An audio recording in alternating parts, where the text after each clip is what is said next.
നമസ്കാരം. തെക്ക് വടക്കിലേക്ക് വീണ്ടും സ്വാഗതം. ഞാൻ VK ചെറിയൻ, വടക്ക് നിന്ന്. തെക്ക് നിന്ന് എൻ്റെ സുഹൃത്ത് അശോക് കർത്ത. ഞങ്ങളെപ്പറ്റി ഞങ്ങൾ പല പ്രാവശ്യം പറഞ്ഞിട്ടുണ്ട്, അതുകൊണ്ട് ആവർത്തിക്കുന്നില്ല. ഇന്നത്തെ വിഷയം ആ, കേരളത്തിൽ ആൾദൈവങ്ങളുടെ ആ, ആവിർഭാവത്തെ കുറിച്ചാണ്. ഞാനും അശോകും ജനിച്ചു വളർന്ന അല്ലെങ്കിൽ വളർന്ന സമയത്ത് വളർന്ന് ആ, നമ്മൾ അഡൽട്സ് ആയി എന്ന് പറയുന്ന ആ സമയത്ത് ഇങ്ങനൊരു പ്രതിഭാസം ഇല്ലായിരുന്നു. പക്ഷെ ഇപ്പോൾ ആ ഒരു പ്രതിഭാസം ആ, ഉണ്ടായി. ഞങ്ങൾ ഇന്ന് ചർച്ച ചെയ്യാൻ കാരണം, ഒരു ക്രിസ്ത്യൻ ആൾദൈവം എന്ന് പറയുന്ന ആൾ ആ, അമേരിക്കയിൽ വെച്ച് മരണപ്പെട്ടു. അദ്ദേഹത്തെ കേരളത്തിലേക്ക് കൊണ്ടുവരുന്നു, അവിടെ ശവസംസ്കാരം നടക്കുന്നു എന്ന് പറയുന്നു. അതുപോലെ തന്നെ വേറൊരു ഹിന്ദു ആൾദൈവം അവരുടെ സാമ്രാജ്യം ലോകം മുഴുവനും എസ്റ്റാബ്ലിഷ് ചെയ്ത് കഴിഞ്ഞു.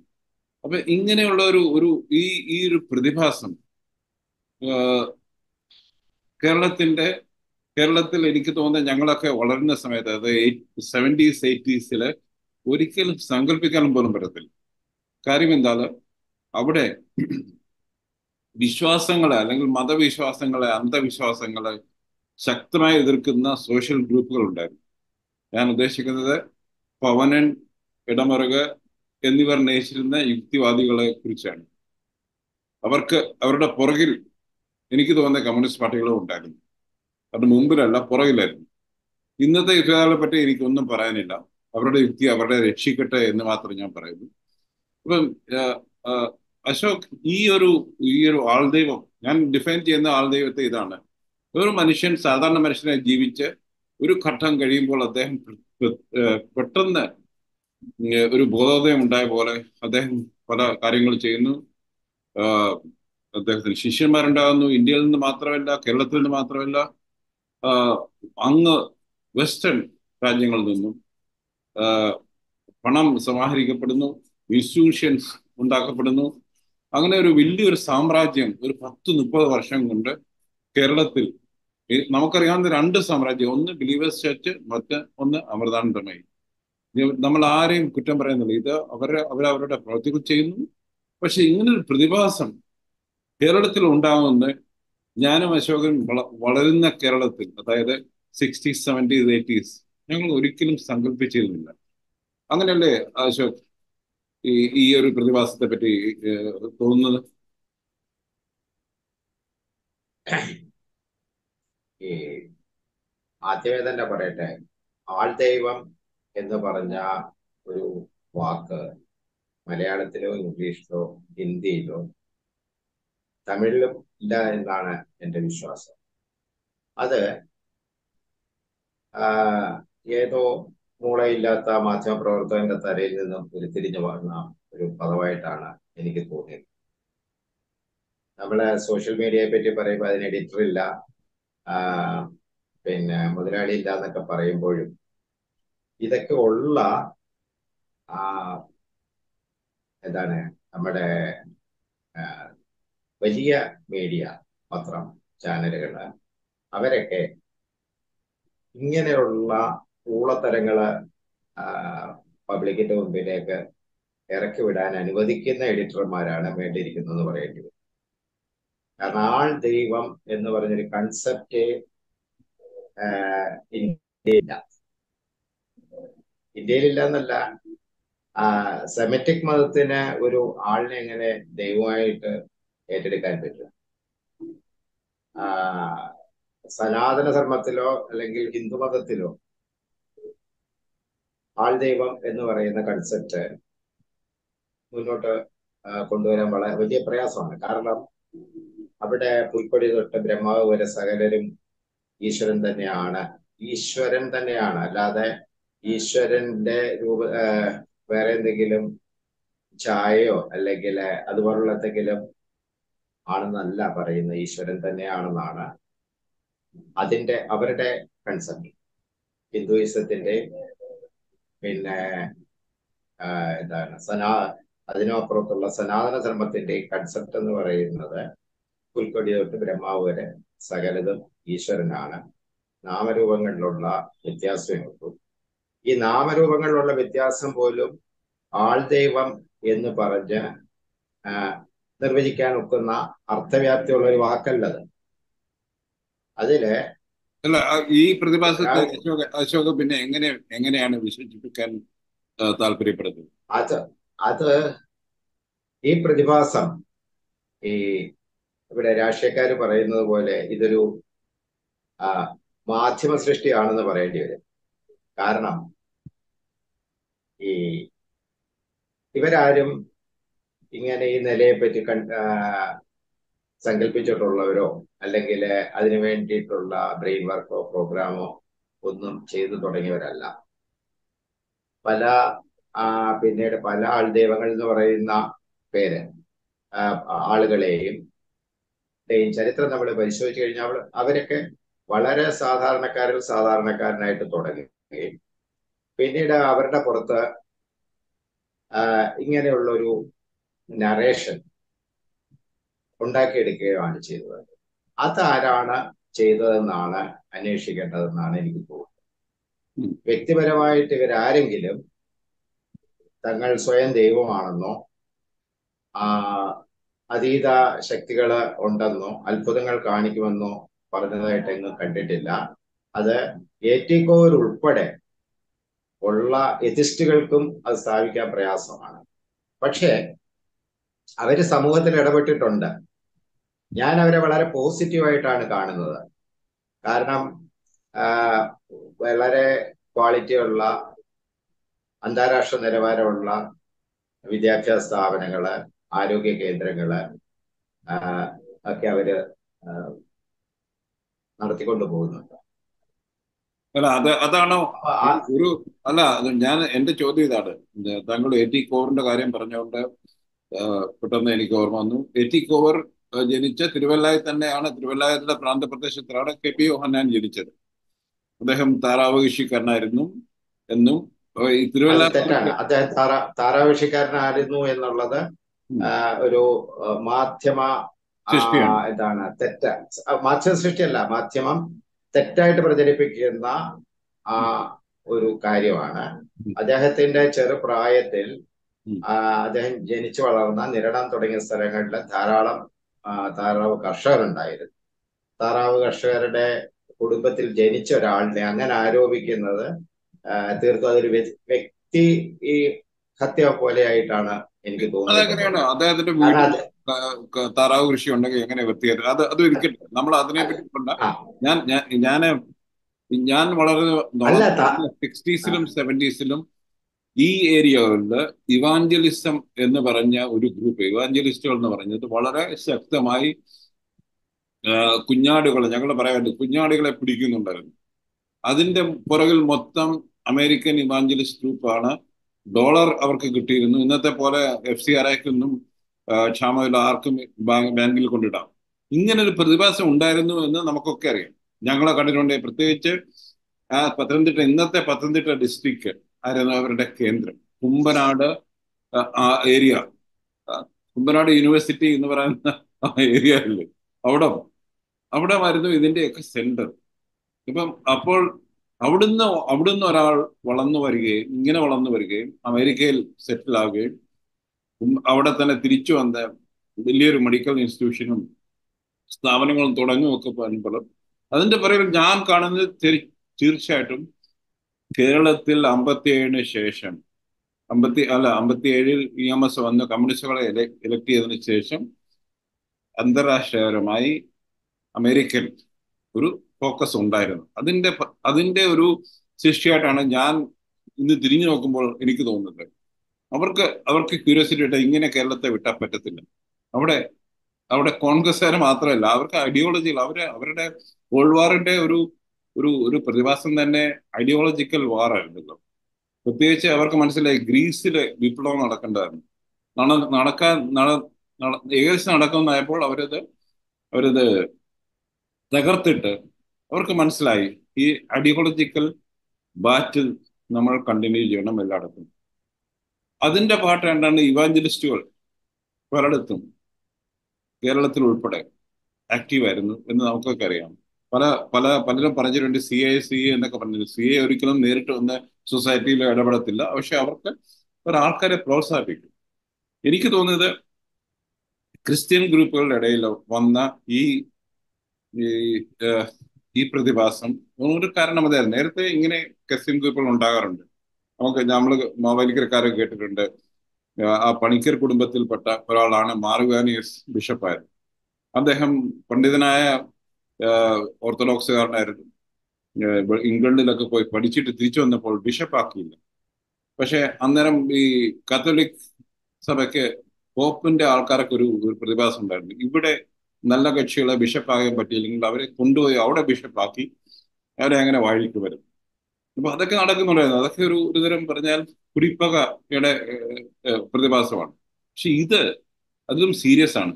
ഇപ്പോൾ KP യോഹന്നാന്റെ ബിലീവേഴ്സ് ചർച്ച് ആണെങ്കിലും അമൃതമാനന്ദമയുടെ അമൃതാശ്രമം അതിന്റെ ശാഖകളാണെങ്കിലും അത് കേരളത്തിന്റെ സാമൂഹ്യ രംഗത്ത് അശോക് പറഞ്ഞ പോലെ ഒരു കൃത്യമായ ചില റോളുകൾ ചെയ്യുന്നുണ്ട്.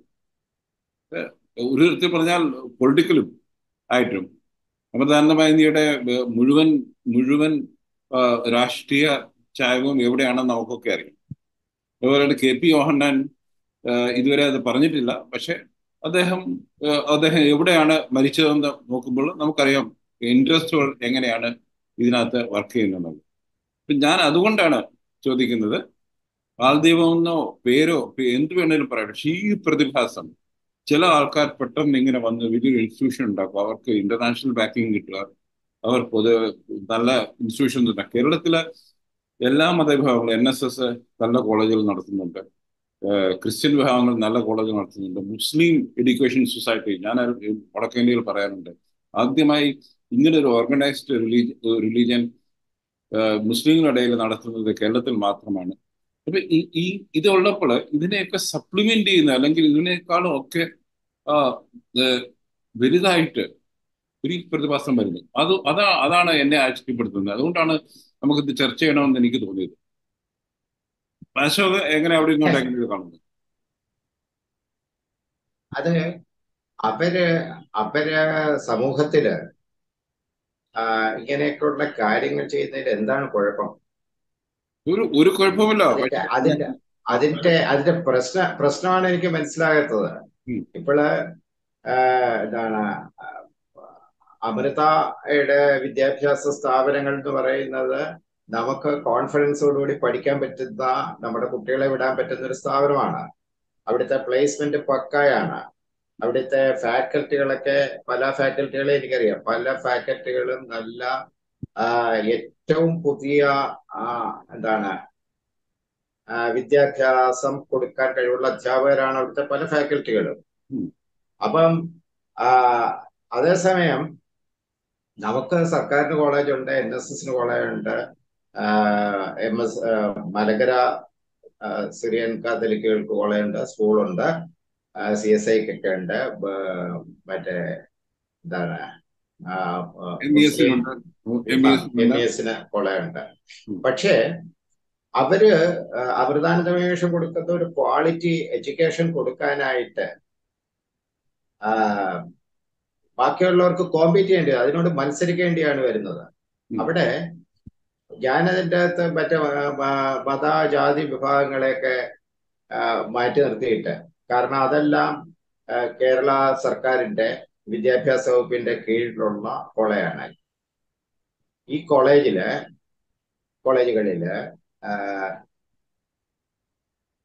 അമൃത വിദ്യാലയങ്ങളോട് കോമ്പീറ്റ് ചെയ്യത്തക്ക വിധത്തിൽ വിദ്യാഭ്യാസം ഇമ്പാർട്ട് ചെയ്യാനായിട്ട് ഉള്ള ഒരു ഫെസിലിറ്റി ഉണ്ടാക്കാത്തതുകൊണ്ടല്ലേ അവരതിൽ മത്സരിച്ച് മുന്നേറി പോകുന്നത്. ഒരു ഉദാഹരണം ഞാൻ പറയാം. ഒരു ഉദാഹരണം പറയാം. അതായത് ട്രിവാൻഡ്രം എഞ്ചിനീയറിംഗ് കോളേജിൽ നിന്നും ഒരു വിദ്യാർത്ഥി പുറത്തിറങ്ങി കഴിഞ്ഞാൽ, യൂണിവേഴ്സിറ്റി കോളേജിൽ നിന്ന് ഒരു വിദ്യാർത്ഥി പുറത്തിറങ്ങി കഴിഞ്ഞാൽ 80കൾ വരെ അവർക്കുണ്ടായിരുന്ന ഒരു വെയിറ്റ്, അല്ലെങ്കിൽ അവർക്കുണ്ടായിരുന്ന ഒരു ഗൗരവം ഇന്നിപ്പം ഇതേ യൂണിവേഴ്സിറ്റി കോളേജിൽ നിന്നോ മഹാരാജ് നിന്നോ വിക്ടോറിയയിൽ നിന്നോ ഇറങ്ങുന്ന ഒരു വിദ്യാർത്ഥിക്ക് ലഭിക്കുന്നില്ല. വിദ്യാഭ്യാസത്തിന്റെ ക്വാളിറ്റി കുറഞ്ഞു. ആ സ്ഥലത്ത് എന്താണ് മാതാ അമൃതാനന്ദമയി ആണെങ്കിലും ശ്രീ രവിശങ്കർ ആണെങ്കിലും അവരൊക്കെ നല്ല വിദ്യാഭ്യാസം അല്ലെങ്കിൽ അപ് ടു ഡേറ്റ് ആയിട്ടുള്ള ജനത്തിന് പ്രയോജനപ്പെടുന്ന വിദ്യാഭ്യാസം കൊടുക്കാൻ തയ്യാറാകുന്നു. അത് പോസിറ്റീവായിട്ടല്ലേ എടുക്കേണ്ടതെന്നാണ് എന്റെ ചോദ്യം. അല്ല അത് അല്ലാതെ അല്ല അത് ഞാനത് പോസിറ്റീവായിട്ട് തന്നെ എടുക്കുന്നു. പക്ഷേ ഇത് ഇത് ഇത് അങ്ങനെയാണെങ്കിൽ ഇത് ഒരു തരത്തിൽ പറഞ്ഞാൽ ഇപ്പം കേരളത്തിലുള്ള സർക്കാരിന്റെ എക്സിസ്റ്റിംഗ് പ്രത്യേകിച്ച് ട്രിവാൻഡ്രം എഞ്ചിനീയറിംഗ് കോളേജിന്റെ ട്രിവാൻഡ്രം മെഡിക്കൽ കോളേജിന്റെ കാര്യം പറയുമ്പോൾ ഒന്ന് നമ്മൾ ആലോചിക്കണം. ലോകത്തിലെ ഈ കഴിഞ്ഞ തലമുറയിലെ ഏറ്റവും നല്ല എഞ്ചിനീയേഴ്സും ഡോക്ടർമാരും സംഭാവന ചെയ്ത രണ്ട് കോളേജുകളാണ്. ഞാൻ പ്രത്യേകിച്ച് അമേരിക്കയിൽ പോയി കഴിഞ്ഞപ്പോഴാണ് അത് മനസ്സിലായത്. ആദ്യത്തെ 80s അന്നത്തെ സീനിയർ ഡോക്ടേഴ്സ് അതിന്റെ ഒരു നമ്പർ എടുത്തു കഴിഞ്ഞാൽ അതില് ഒരു പകുതി പേരെ ട്രിവാൻഡ്രം മെഡിക്കൽ കോളേജിന്റെ. അപ്പൊ ഇങ്ങനെയുള്ള ഒരു സംസ്ഥാനത്ത് ഈ വിദ്യാഭ്യാസം ഇങ്ങനെ താറുമാറാണെങ്കിൽ അതിന് കാരണം ആരാണെന്നുണ്ടെങ്കിൽ അതല്ലേ നമ്മൾ സമൂഹം നിലയിൽ ആലോചിക്കേണ്ടത്. അതിന് പകരം ആൾട്ടർനേറ്റ് ആൾട്ടർനേറ്റ് തേടിപ്പോകുക. അതും ചില സംഘടിത മതമാണെങ്കിലും മനസ്സിലാക്കാം. ഇത് ചില ഗ്രൂപ്പുകളാണ്. അവരുടെ ഇൻട്രസ്റ്റുകൾ ലോങ് ടൈം എന്താണെന്ന് ഇതുവരെ ആരും ശരിക്കും അന്വേഷിച്ചിട്ടില്ല. അന്വേഷിക്കാൻ ചില ശ്രമങ്ങളൊക്കെ നടത്തി. അതെല്ലാം താറുമാറായി. അതിന് കാരണം ആ അന്വേഷണം എനിക്ക് തോന്നുന്നത് സത്യസന്ധവും റാഷണലും അല്ലാത്തതുകൊണ്ടാണ് അത് താറുമാറായി പോയത്. ഇത് അതും ആരന്വേഷിച്ചു? ആരാണ് അന്വേഷിച്ചത്? ചില ഇന്റർവ്യൂസും ചില ബുക്കുകളും ഒക്കെ വന്നല്ലോ. ഞാൻ അതിനെ പറ്റിയാണ് പറയുന്നത്. ചില ബുക്കുകൾ വന്നു, ചില മാധ്യമപ്രവർത്തകര് ആക്രമിച്ചു. ഇതൊക്കെ ശരിയാണ്. പക്ഷേ അവിടെയാണ് ഇതിന്റെ ഒരു കാതലായ പ്രശ്നം. അതിനു മുമ്പ് വിദ്യാഭ്യാസം എവിടെയാണ് തകർന്നു പോയത് എന്നുള്ള ചോദ്യത്തിന് 80കളില് TM Jacob pre degree board കൊണ്ടുവരാൻ ശ്രമിച്ചു. അതിനെ നഖശികാന്ത് എതിർത്ത് SFI ആണ്. അപ്പൊ ഞാൻ എന്റെയൊക്കെ PG പഠനകാലത്താണ് ഈ സംഭവങ്ങളൊക്കെ നടക്കുന്നത്. MBR ഒക്കെ പോലീസ് സ്റ്റേഷനിൽ ചെന്ന് പിള്ളേരെയൊക്കെ ഇറക്കി കൊണ്ടുപോകുന്നുണ്ട്. പിന്നീട് ബേബി വിദ്യാഭ്യാസ മന്ത്രിയായി കഴിഞ്ഞപ്പോൾ പ്രീ ഡിഗ്രി ബോർഡ് മാറി. ജോസഫ് ആണെന്ന് തോന്നുന്നു. ജോസഫ് വിദ്യാഭ്യാസ LDFന്റെ കാലത്താണ് പ്രീ ഡിഗ്രി ബോർഡ് മാറിയിട്ട് ഹയർ സെക്കൻഡറി ആയിട്ട് മാറി. പക്ഷേ അതിനിടയ്ക്ക് ഉണ്ടായ ഗ്യാപ്പില് വിദ്യാർത്ഥികളെ സംബന്ധിച്ചിടത്തോളം രക്ഷകർത്താക്കളെ സംബന്ധിച്ചിടത്തോളം വളരെയധികം വേവലാതികൾ ഉണ്ടായിട്ടുണ്ട്. ഇപ്പോഴത്തെ സിറ്റുവേഷൻ എന്ന് പറയുന്നത് കേരളത്തിലെ വിദ്യാഭ്യാസത്തിലൂടെ മുന്നോട്ട് പോയി കഴിഞ്ഞാൽ നമ്മൾ ഒരുപാട് കാര്യങ്ങളൊക്കെ പറയും, നമ്മൾ നമ്പർ 1 ആണെന്നൊക്കെ പറഞ്ഞാൽ പോലും അതൊരു കോമ്പാറ്റബിൾ ആയിട്ടുള്ള ഒരു വിദ്യാഭ്യാസം അല്ല കിട്ടുന്നത്. ഇന്ത്യയിലെ തന്നെ പല റിസർച്ച് ഇൻസ്റ്റിറ്റ്യൂട്ടിലെയും അതായത് ഫിസിക്സുമായിട്ട് ബന്ധപ്പെട്ട റിസർച്ച് ഇൻസ്റ്റിറ്റ്യൂട്ടുകളിൽ 1-2 തലവന്മാരുടെ അടുത്തുള്ള സ്ഥാനം, അതായത് 2ാം സ്ഥാനം തലവന്മാരിൽ നിന്നും തൊട്ട് ഡയറക്ടറുടെ താഴെയുള്ള പല പ്രൊഫസേഴ്സും എന്റെ ബാച്ച് പഠിച്ചവരും എന്റെ ജൂനിയറായിട്ട് പഠിച്ചവരും ഒക്കെ ഉണ്ട്. അവര് ഇന്റർവ്യൂ നടത്തുമ്പോൾ അവര് പറയുന്നൊരു കാര്യമുണ്ട്. ഒരു മലയാളി വിദ്യാർത്ഥി അവിടെ ചെന്നു കഴിഞ്ഞാൽ അവരാകെപ്പാടെ നാണം കെടുകയാണ്.